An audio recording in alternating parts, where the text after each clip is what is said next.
What would you do if someone broke into your home at 2 a.m. thinking you were a defenseless elderly woman they could intimidate and rob? Would you hide? Call for help? Or would you do what I did? Let them get comfortable, then show them exactly why my late husband used to joke that I was the most dangerous person he'd ever met. My name is Betty White, and at 60 years old, most people see exactly what I want them to see. A quiet widow who spends her days tending her garden and volunteering at the local library. What they don't see is the woman who spent 12 years in the Army, 8 of those as a drill sergeant, and 4 more as a hand-to-hand combat instructor, before I decided civilian life might be a nice change of pace. The thing about military training is that it never really leaves you. You can put on floral dresses and bake cookies for the church social, but when someone threatens your space, your safety, or your life, those old instincts kick in faster than you'd think possible. Especially when that someone is stupid enough to target you because they think your age makes you helpless. It had been building up to this for weeks. Our quiet neighborhood of Willow Creek had been hit by a string of break-ins, all targeting homes where elderly residents lived alone. The pattern was always the same. The intruder would watch the house for a few days, learning the residents' routine, then break in during the early morning hours when they'd be asleep and disoriented. Mrs. Henderson on Maple Street had been the first victim 6 weeks ago. They'd taken her late husband's watch collection and the emergency cash she kept in her bedroom dresser. Poor woman was so traumatized she'd moved in with her daughter in Phoenix and put the house up for sale. Then it was Mr. Kowalski down the block. They'd roughed him up when he tried to resist, broken 2 of his ribs and his wrist. He was still in physical therapy, learning to write with his left hand because his right was too damaged to hold a pen steady. Last month, it was my dear friend Margaret Chen, just 3 houses down from mine. They'd torn apart her entire house looking for valuables, destroyed family photos, and terrified her so badly that she now slept with every light in the house on and a baseball bat by her bed. The police were investigating, which seemed to mean they drove through the neighborhood once a week and told us all to be careful and call if we saw anything suspicious. They'd increased patrols, they said, but somehow these break-ins kept happening right under their noses. After Margaret's attack, I'd made a decision that would have surprised anyone who knew me as Harold's quiet widow. I wasn't going to wait for this predator to move on to someone else. I wasn't going to huddle in my house feeling afraid and helpless, and I definitely wasn't going to let some punk think that my age made me an easy target. I was going to make myself the most attractive target in the neighborhood, and then I was going to give this intruder a lesson in why assumptions about elderly people can be dangerously wrong. The preparation took 2 weeks. First, I established patterns that would make me look like the perfect victim. I started leaving lights on in predictable rooms at predictable times, creating a routine that anyone watching would quickly learn. I made sure to be visible in my front garden every afternoon, puttering around looking frail and easily overwhelmed by simple tasks like watering plants or bringing in the mail. I canceled my weekly bridge games and stopped having my neighbor Tom come over to help with yard work, creating the impression that I was completely isolated with no regular visitors to check on me. I even started parking my car in the garage instead of the driveway, making it look like I rarely went anywhere and might not be missed if something happened to me. But while I was creating the appearance of vulnerability, I was also preparing for war. My first stop was the storage unit where I'd kept Harold's tools and my old military gear. Buried under boxes of Christmas decorations and Harold's golf clubs, I found my old footlocker from my army days. Inside were things I hadn't touched in 20 years. Tactical flashlights, zip ties, a knife that could cut through bone if necessary, and most importantly, muscle memory that came flooding back the moment I held these tools again. I spent hours in my basement, moving through forms and techniques I'd taught to young soldiers decades ago. At 60, my reflexes weren't what they'd been at 30, but my knowledge was deeper, my strategic thinking was sharper, and my patience was infinite. A 20-year-old soldier might rely on speed and strength. A 60-year-old veteran relies on planning and precision. Next, I prepared my house like a battlefield. I mapped out every entrance, every room, every piece of furniture that could be used as cover or concealment. I identified choke points where an intruder would be most vulnerable, and I prepared contingency plans for every possible scenario. But here's what made my plan beautiful in its simplicity.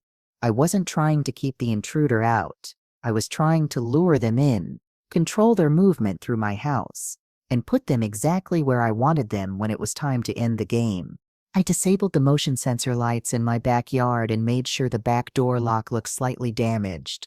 Not broken, just weakened enough that someone with a crowbar could easily force it open. I removed a deadbolt from the basement door and made sure it would swing open with minimal pressure. I even left a few small valuables visible through the kitchen window. Nothing too obvious, just enough to make the house look promising to someone scouting potential targets. The final element was psychological preparation. For 2 weeks, every night before bed, I reminded myself who I used to be. Not Harold's quiet widow, not the grandmother who baked cookies for church fundraisers, but Staff Sergeant Betty Morrison, the woman who'd trained soldiers to survive in combat zones where hesitation meant death. I practiced scenarios in my mind. What would I do if they came through the back door? The basement? What if there were 2 of them? What if they were armed? What if they panicked and tried to hurt me before I could neutralize the threat? Every possibility, every contingency, every way this could go wrong. I planned for it all. Because the thing about military training is that it teaches you to think 3 moves ahead, to never leave anything to chance, and to always be prepared for your enemy to underestimate you. By the end of 2 weeks, I was ready. My house looked like the perfect target for someone who preyed on vulnerable, elderly women. But it was actually the most carefully planned trap our neighborhood had ever seen. Designed and operated by a woman who'd spent 12 years teaching people how to neutralize threats efficiently and permanently. Now all I had to do was wait for my student to arrive for class. The waiting was the hardest part. Every night for a week, I'd lain in bed fully dressed, listening for the sounds that would tell me my trap was about to be sprung. Every creak of the house settling, every rustle of wind in the trees outside, every distant sound of a car driving down our quiet street had me instantly alert and ready. But when it finally happened, on a Tuesday night in November when the rain was coming down hard enough to muffle sound, I knew immediately that this was it. The first sign was my motion sensor alarm. Not the one by my front door that I'd left active for show, but the hidden one I'd placed by my back gate 3 weeks earlier. It sent a silent vibration to the device under my pillow at exactly 2:17 a.m. Someone had just entered my backyard. I lay perfectly still, every sense heightened, listening to the familiar sounds of someone who thought they were being stealthy, but had no idea how much noise they were actually making. Footsteps on wet grass, trying to stay off the gravel path, the soft scrape of something metal against my back door, probably a crowbar or pry bar testing the lock I deliberately weakened. Then came the sound I'd been waiting for, the gentle splintering of wood as my back door gave way under pressure. Not loud enough to wake neighbors, but definitely the sound of someone who just committed breaking and entering. I counted to 30, giving my intruder time to get inside and start feeling confident about their choice of target. Then I slipped out of bed, moving with the silent precision I'd learned in night training exercises 40 years ago. My feet knew every squeaky floorboard in this house, every piece of furniture that might catch an ankle in the dark. From the top of the stairs, I could hear him moving through my kitchen. He was trying to be quiet, but he kept bumping into things. My kitchen table, the chairs, the ceramic cat collection Margaret had given me for my birthday. Each small noise told me exactly where he was and which direction he was moving.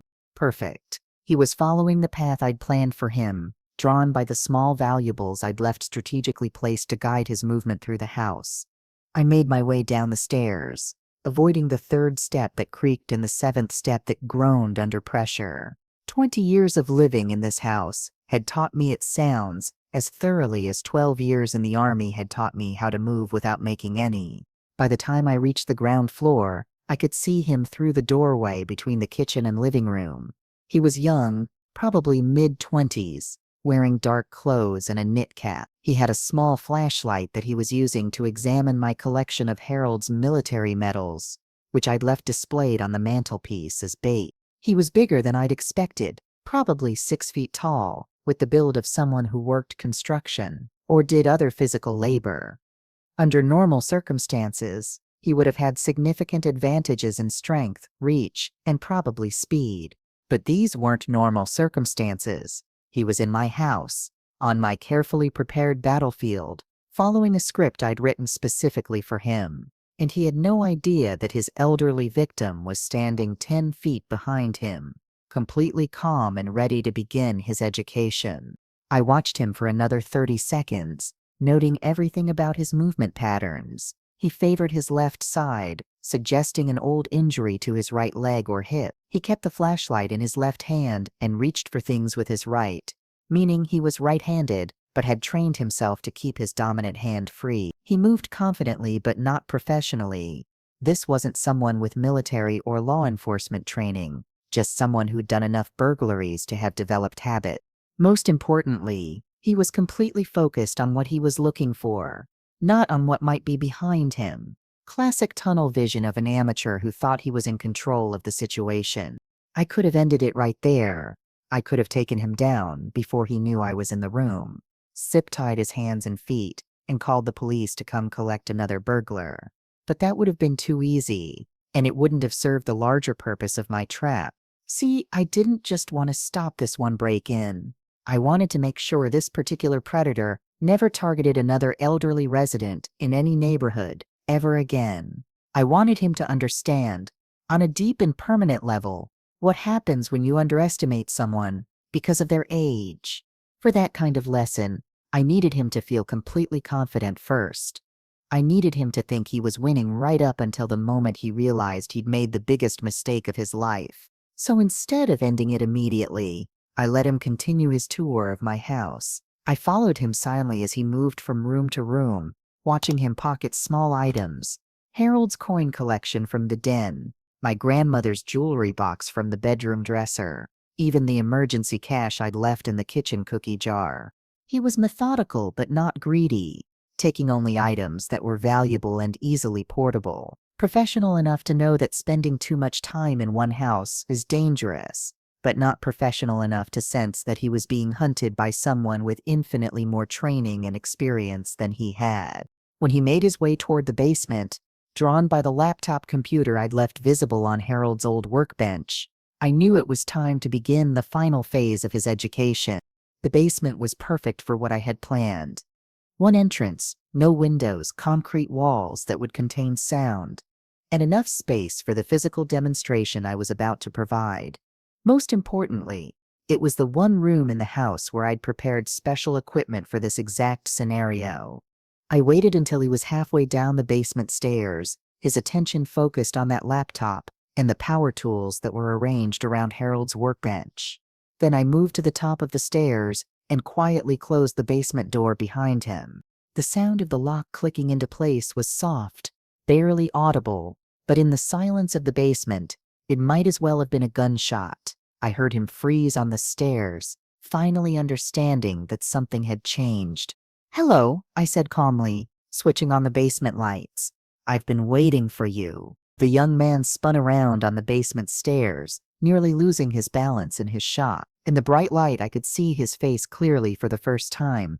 Thin, sharp features, the kind of face that probably looked charming when he was conning his way into someone's trust, but looked very different when caught in the act of committing a felony. "What the hell?" he started, then caught himself, probably remembering that he was supposed to be the one in control here. "Lady, you need to go back upstairs and pretend you never saw me. I'm not here to hurt you, just taking a few things. You stay quiet. I'll be gone in 5 minutes." I almost smiled at the attempted intimidation. He was trying to project authority, control, dominance, all the things that had probably worked on his previous victims. What he didn't understand was that I'd been teaching young soldiers how to project real authority since before he was born. "I'm afraid that's not going to work," I said, taking a step down into the basement. "You see, I've been planning this conversation for quite some time." He backed down the remaining stairs, putting distance between us, which was exactly what I wanted him to do. The basement was arranged to give him the illusion of space while actually channeling him toward the corner where I'd prepared my demonstration materials. "Look, old lady," he said, his voice getting sharper as he realized this wasn't going according to his usual script. "I don't want to hurt you, but I will if you make me. Just go back upstairs, call your daughter or whoever, and let me finish what I came here to do." Old lady. There it was. The assumption that had brought him to my house, that would bring others to houses like mine, that made predators think people my age were automatically victims. Time to start correcting that misunderstanding. "What's your name?" I asked, continuing down the stairs at an unhurried pace. "What? Why do you—" He shook his head, clearly thrown off by the question. "That's not important. What's important is that you go back upstairs right now." "I think it is important," I said reasonably. "If we're going to have a conversation about your career choices, I should know what to call you." He stared at me like I was speaking a foreign language. "Lady, are you having some kind of medical emergency? Are you confused about what's happening here?" I reached the bottom of the stairs and stood there, hands at my sides, looking for all the world like a concerned grandmother having a chat with a young man who'd lost his way. "I'm perfectly clear about what's happening here. You broke into my house because you thought I'd be an easy target. You've been working your way through the neighborhood, terrorizing elderly residents because you believe we're too weak, too scared, and too isolated to fight back." His eyes narrowed. He was starting to understand that something was very wrong with this situation, but he couldn't quite identify what it was. "How do you know about Mrs. Henderson?" "Mr. Kowalski. My friend Margaret." I took another step into the basement, noting how he automatically moved backward, maintaining distance. "I know because I've been studying you, learning your patterns, understanding your methods, preparing for this moment." Now he looked genuinely confused. "Studying me? What are you talking about?" "I'm talking about the fact that you've been operating under some serious misconceptions about elderly people. You think we're helpless. You think we're defenseless. You think our age makes us easy prey." I smiled. The same smile I used to give recruits who thought basic training was going to be a game. "Tonight, I'm going to correct those misconceptions." He reached into his jacket and pulled out a knife. Nothing fancy, just a cheap folding blade, but sharp enough to be dangerous if he knew how to use it. "I'm warning you, lady, stay back or I'll cut you." The knife didn't scare me. What bothered me was that he thought it would. This young man had such a fundamental misunderstanding of who he was dealing with, that he actually believed a simple weapon would intimidate someone who'd spent years teaching soldiers how to disarm opponents in life or death situations.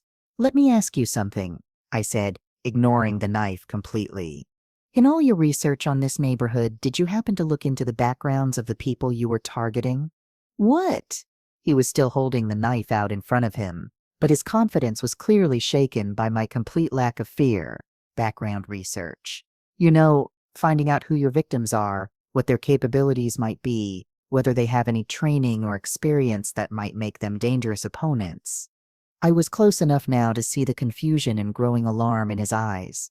He'd expected terror, pleading maybe an attempt to negotiate or offer him money to leave. What he was getting instead was a calm, methodical conversation from someone who seemed completely unimpressed by his attempts at intimidation. "Because if you had done that research," I continued, "you would have discovered that Harold's widow is a retired Army sergeant who spent 12 years training soldiers in hand-to-hand combat." The knife trembled slightly in his hand. "You're lying." "Am I?" I moved another step closer, and this time he didn't back up, not because he was feeling confident, but because he was starting to feel cornered. "You would have learned that before I became Harold's quiet little wife, I was Staff Sergeant Betty Morrison, and I spent 8 years teaching young recruits exactly how to neutralize threats like you." His breathing was getting faster, shallower. The predator was beginning to understand that he'd misjudged his prey in a fundamental and potentially fatal way. "You would have discovered that I've been tracking your movements through the neighborhood for weeks, documenting your methods, preparing countermeasures specifically designed for someone with your skill set and psychological profile." That's impossible. You're just some old woman." "Who what?"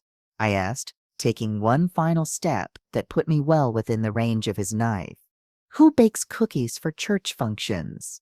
Who tends her garden and volunteers at the library? Who couldn't possibly be dangerous because she's 60 years old and looks harmless? He tried to swing the knife at me then, a clumsy, desperate arc that telegraphed its path so hourly that I had 3 different options for countering it. I chose the simplest one, a basic disarm that I demonstrated to thousands of soldiers over the years. The knife was out of his hand and skittering across the concrete floor before he even realized what had happened. His wrist was twisted at an angle that would be painful but not permanently damaging, and he was staring at me with the dawning horror of someone who had just discovered that every assumption he'd made about this situation was catastrophically wrong. "Now then," I said, maintaining the wrist lock while reaching into my pocket for the zip ties I'd prepared. "Let's continue our conversation about why targeting elderly people is such a dangerous mistake." The real lesson was just beginning. With his dominant hand secured behind his back and the knife removed from the equation, my uninvited student was beginning to understand the difference between real control and the illusion of control he'd been operating under for months. "This is insane," he said, testing the zip tie restraint and finding it professionally applied. "You can't do this to me. This is kidnapping or something." "Actually," I said, guiding him toward the chair I'd positioned in the center of the basement for exactly this purpose, "this is what we call a citizen's arrest. You broke into my house, you threatened me with a weapon, and you attempted to rob me. I have every legal right to detain you until law enforcement arrives." He stumbled slightly as I directed him to the chair, still trying to process how completely the power dynamic had shifted in the past few minutes. "You calling the cops?" Eventually I said, securing his ankles to the chair legs with additional zip ties. "But first we're going to have an educational session about your victim selection process and why it needs some serious revision." The chair was positioned perfectly to give him a clear view of Harold's old workbench, where I'd arranged some materials that would help illustrate the points I wanted to make. Nothing threatening, just items that would demonstrate how thoroughly I'd prepared for this encounter and how badly he'd underestimated his intended target. "See, the problem with predators like you," I began, walking over to the workbench and picking up a manila folder, "is that you operate on assumptions rather than facts. You assume that elderly people are automatically vulnerable. You assume that we're isolated, confused, and helpless. You assume that our age makes us easy prey."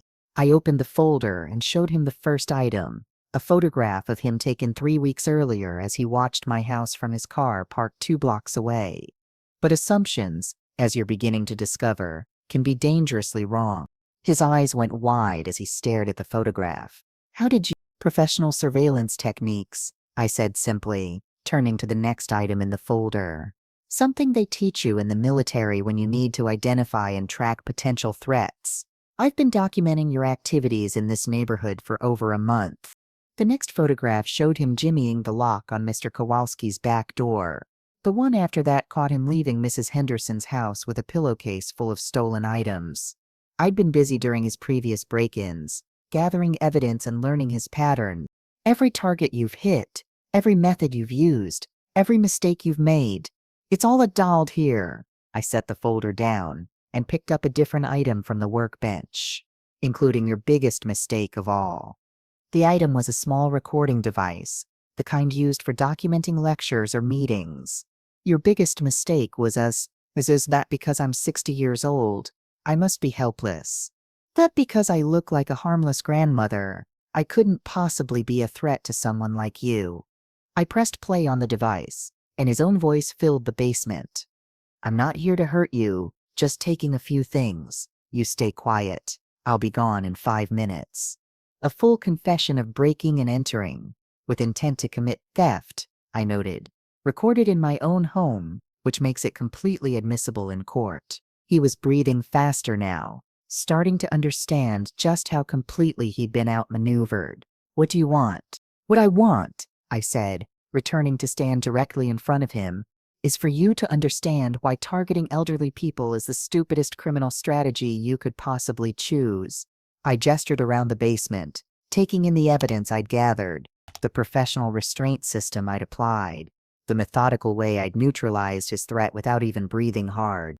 You chose me because you thought my age made me vulnerable. What you didn't consider is that my age also means I have 60 years of life experience. 60 years of learning, growing, developing skills, and facing challenges that someone your age hasn't even imagined yet. He was staring at me now with something approaching fascination mixed with terror. The predator was beginning to understand that he'd become the prey.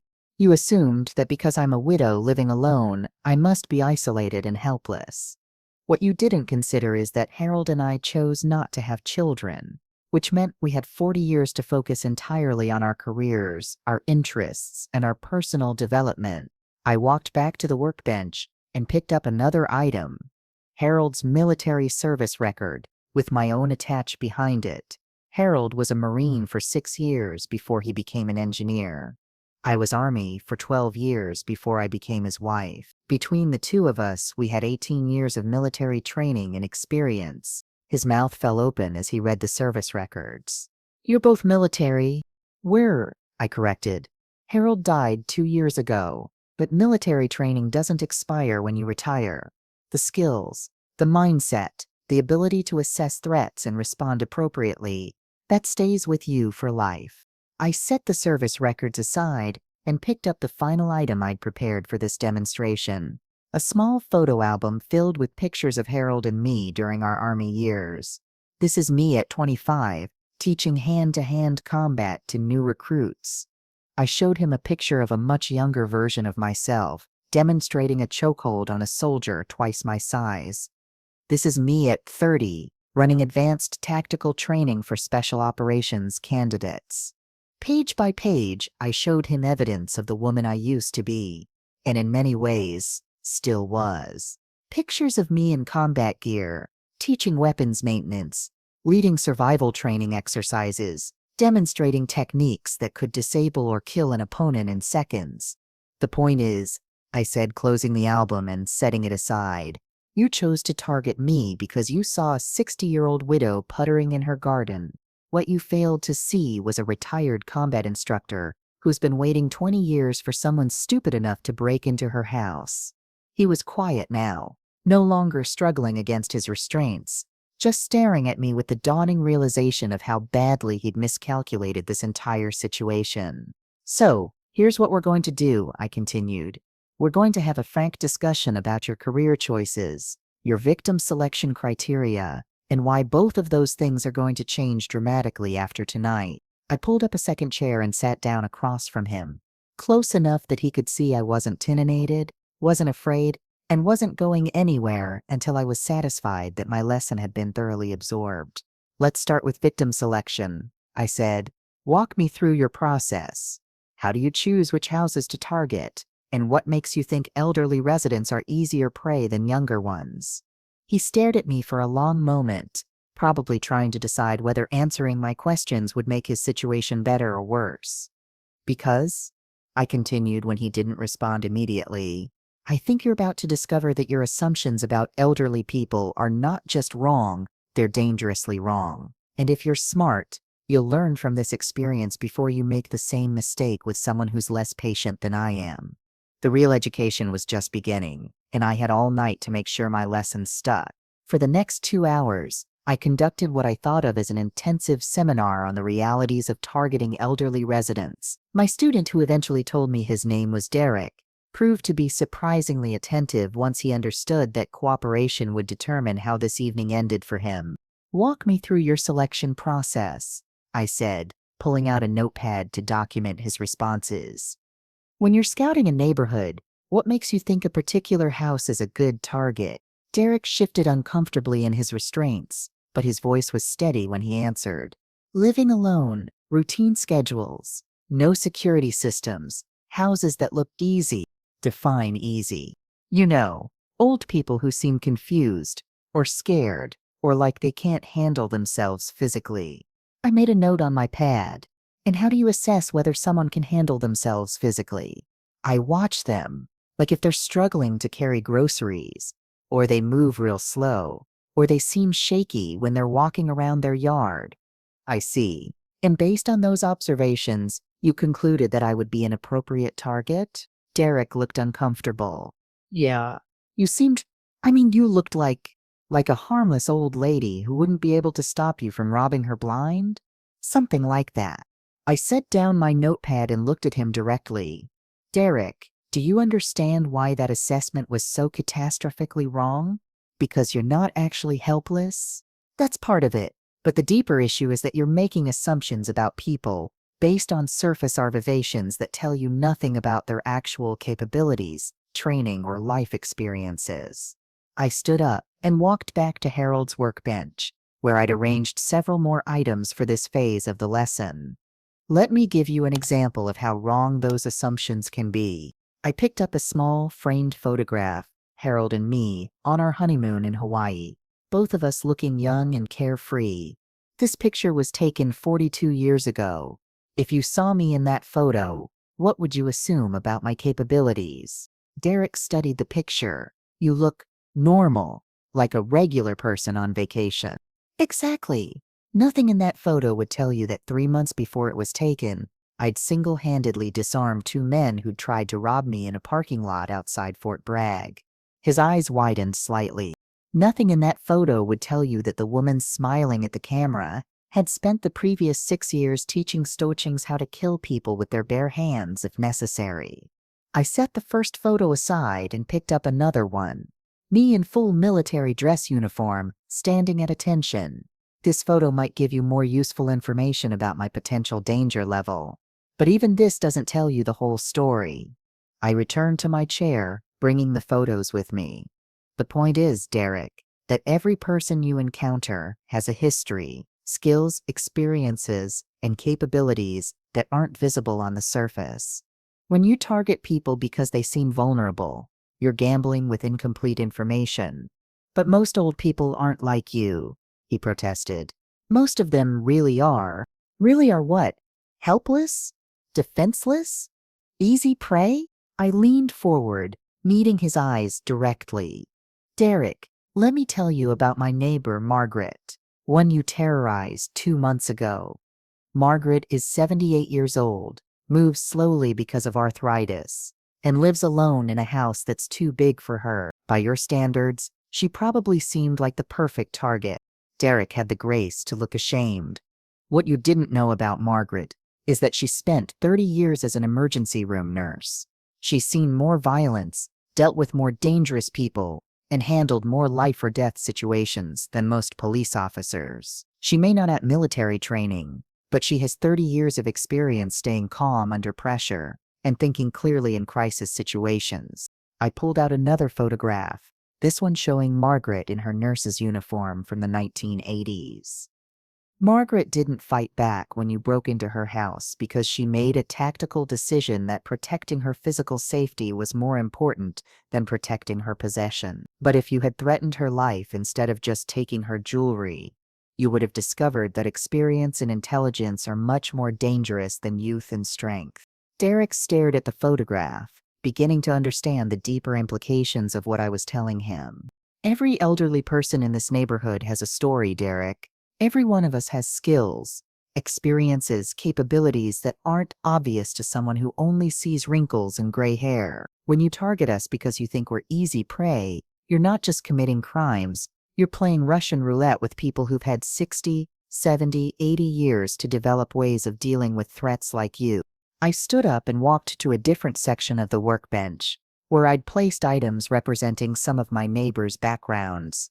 Mr. Kowalski, the man whose ribs you broke. He was a longshoreman for 40 years. Do you know what longshoremen do when someone threatens them? Derek shook his head. Mrs. Henderson, whose watch collection you stole. Her late husband was a police detective, and she spent 30 years married to someone who brought his work home with him. She knows more about criminal behavior patterns than most rookie cops. I continued moving through the items, each one representing another neighbor Derek had either targeted or might have targeted in the future. Mrs. Patterson down the street was a high school principal for 35 years. Do you think someone who spent 3 decades managing teenagers doesn't know how to handle people who think they're tougher than they are?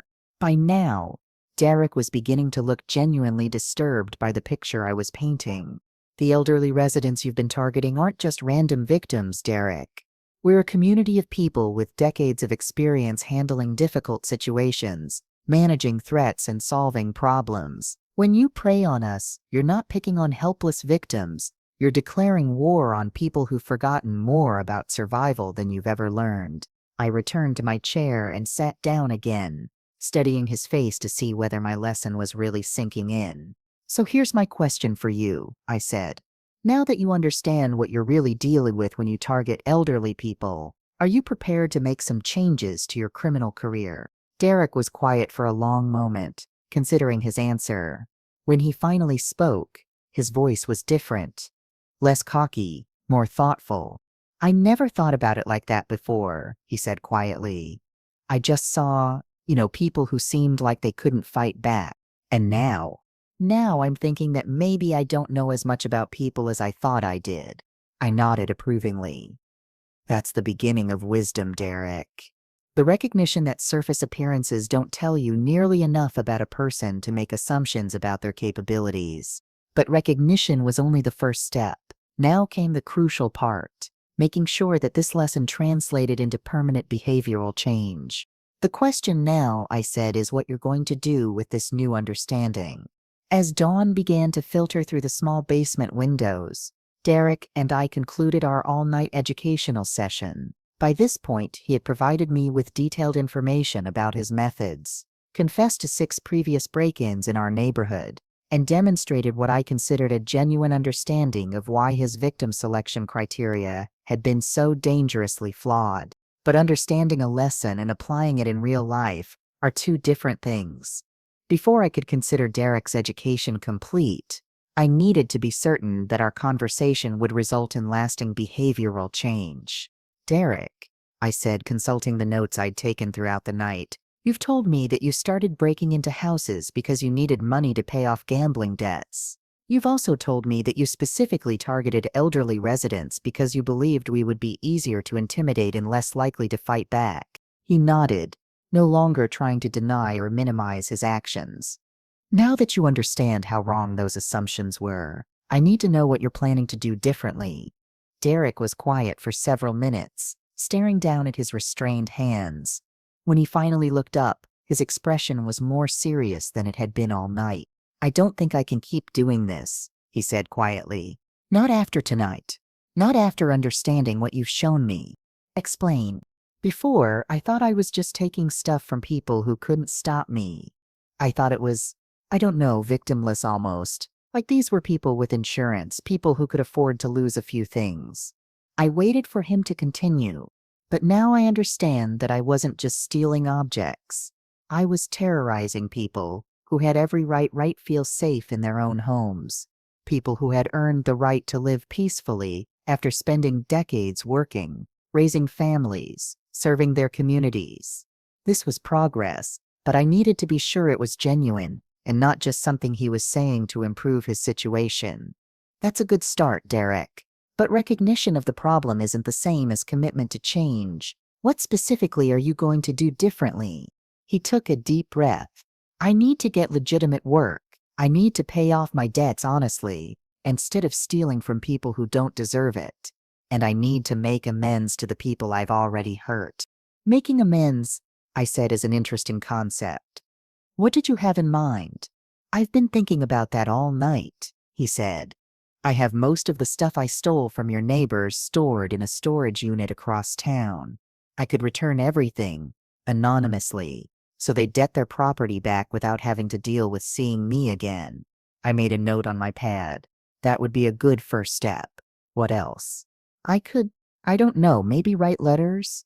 Apologizing for what I did, explaining that it wasn't personal, that I was just screwed up and making bad decisions. Apology letters are a possibility, I agreed, though I think the return of their stolen property would probably mean more to most of them than words. We spent the next hour working out the details of what Derek was now calling his rehabilitation plan. He would return all stolen items to their original owners. He would seek legitimate employment and commit to paying off his gambling debts through honest work. Most importantly, he would never again target elderly residents or anyone else he perceived as vulnerable. But I had one more element to add to his rehabilitation plan, Something that would ensure this lesson stuck, and that Derek never forgot the consequences of underestimating his potential victims. "There's one more thing I want you to do," I said, reaching into my pocket for an item I'd prepared earlier. "I want you to carry this with you from now on." I handed him a small laminated card, about the size of a business card. On one side was the photograph of me in my military uniform. On the other side, I'd printed a simple message: "Never assume someone is helpless just because they look harmless." "Staff Sergeant Betty Morrison," read. Derek stared at the card, turning it over to read both sides. "I want you to keep that in your wallet," I said. "Every time you're tempted to take advantage of someone you think is vulnerable, I want you to look at that card and remember this conversation." "You want me to carry around a picture of you?"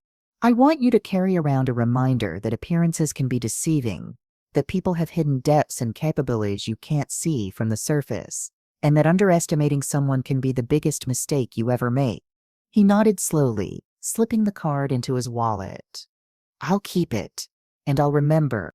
As the sun came up fully, casting bright morning light through the basement windows, I made the final decision about how Derek's education would end.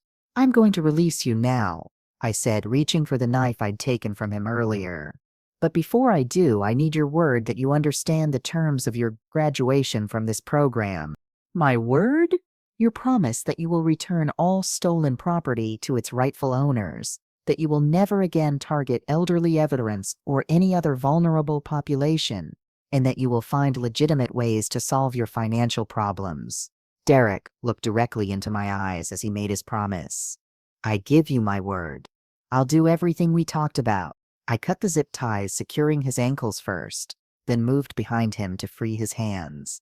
As the re-rates fell away, Derek rubbed his wrists but made no move to stand up or attempt to leave. "What happens now?" he asked.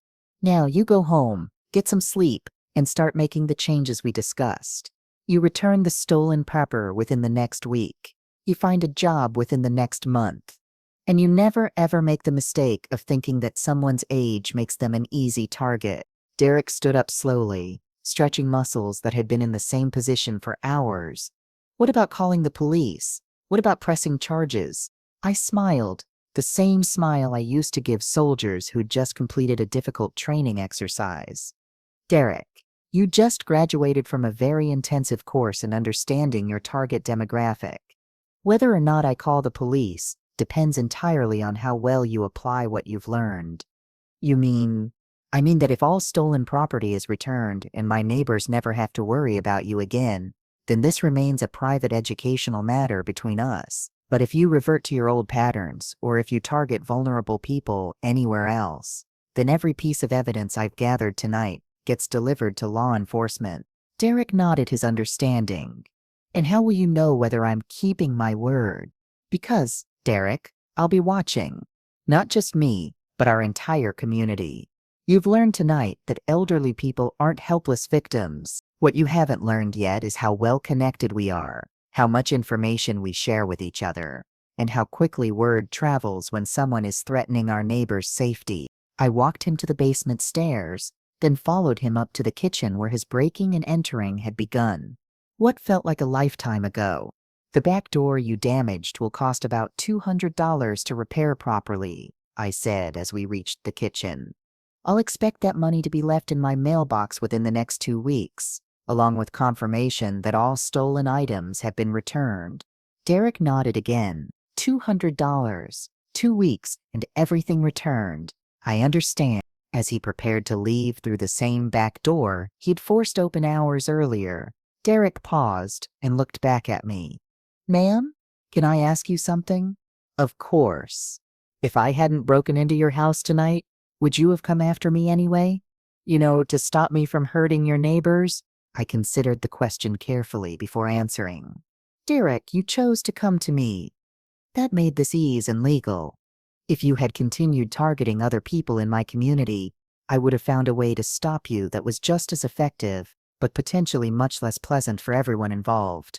He stared at me for a moment, then nodded his understanding. "I'm glad I came here first then." "So, am I, Derek? So am I." After he left, I spent the next hour documenting everything that had happened, organizing my evidence files, and preparing a detailed report that I could provide to law enforcement if Derek failed to keep his word. But more importantly, I spent time thinking about what this experience had taught me about myself. At 60 years old, I had discovered that the skills, instincts, and training that had defined my younger years weren't just memories. They were still active parts of who I was, ready to be activated when circumstances required them. 3 weeks later, I received an envelope in my mailbox containing $200 in cash and a handwritten note. All items returned as promised. Thank you for the education. I won't forget. Over the following months, I heard through the neighborhood network that all of Derek's victims had mysteriously received packages containing their stolen property. No one knew how or why their items had been returned, but everyone was grateful to have their treasures back. More importantly, the string of break-ins targeting elderly residents in our area stopped completely. Word spread through criminal networks, just as I'd predicted, that Willow Creek was no longer a safe place to prey on vulnerable seniors. 6 months later, I was standing in the community center again, but this time I wasn't alone. Margaret Chen, Mr. Kowalski, Mrs. Henderson, and a dozen other neighbors had joined me in starting what we called the Willow Creek Senior Defense Network. The most important thing to remember, I told the group of 30 seniors who'd come to our first meeting, is that being older doesn't mean being helpless. It means having decades of experience, wisdom, and skills that younger predators can't imagine.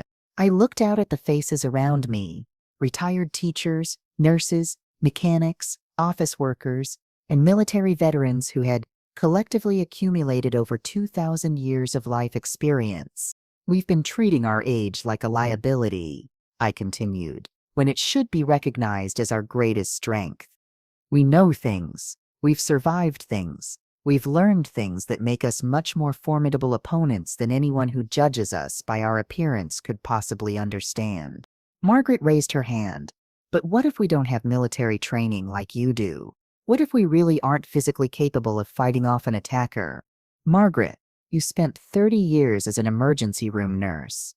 You've dealt with more violent, dangerous, and unpredictable people than most police officers. You may not have combat training, but you have something just as valuable: the ability to stay calm under pressure, think clearly in crisis situations, and make smart decisions when your safety is at stake.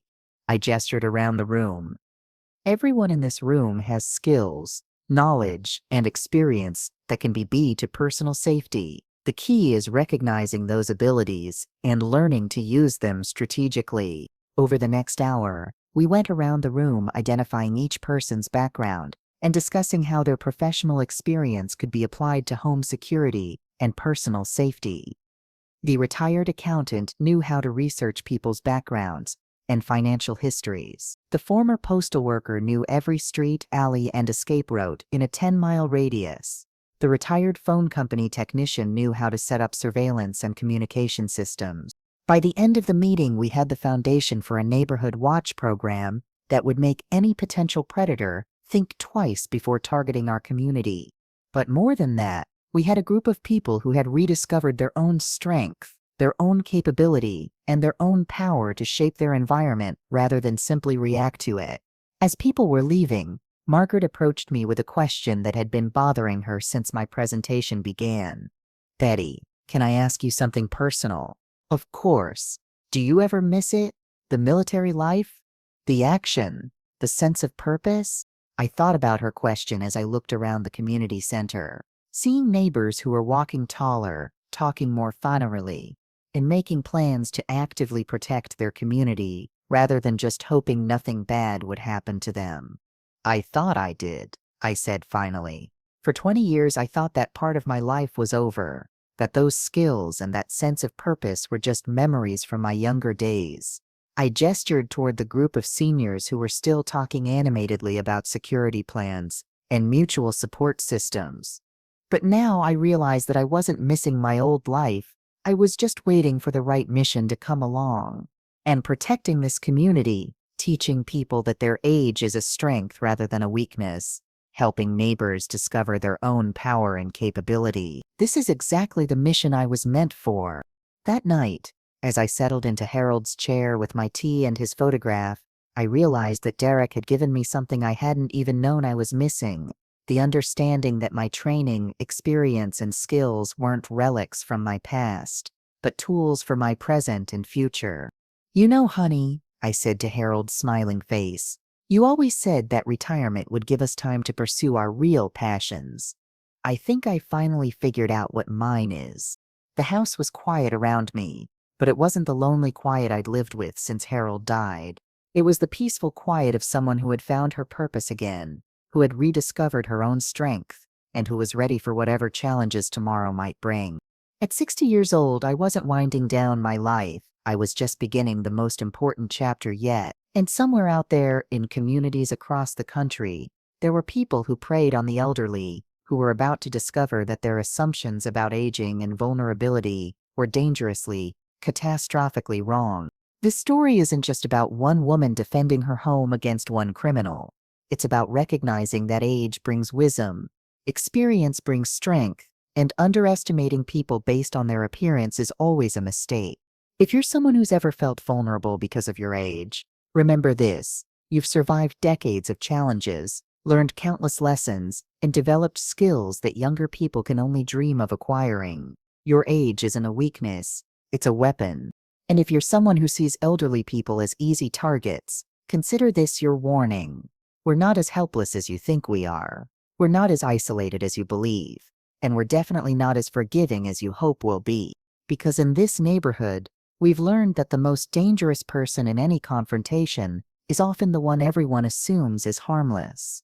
Thank you for listening to my story. This is Betty White, reminding you that it's never too late to fight back, and experience is the most powerful weapon of all. Subscribe to Grandma True Stories, because we're not done teaching lessons yet.